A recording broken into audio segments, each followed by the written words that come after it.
ភ្លៀងធ្លាក់ជោគជងស្នេហាមិនដូចបំណងអូនមើលមិនឃើញចិត្តបងឬស្នេហ៍ក៏ឡងមកមានអ្នកថ្មី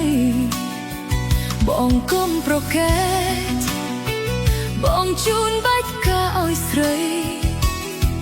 តើបងក្បត់ដើម្បីអ្វីជាព្រានឬខ្លាចប្រាប់មកស្មានចិត្តបងមិនត្រូវ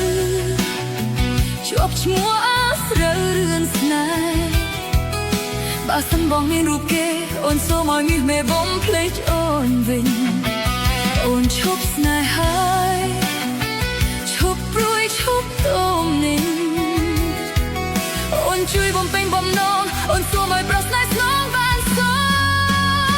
ខស្នេហ៍អូនបងស្នេហ៍គ្មានជម្រៅអត់មានន័យដូចផែនដីគ្មានផ្សែងព្រះអាទិត្យបងដូចចាំងឆៅ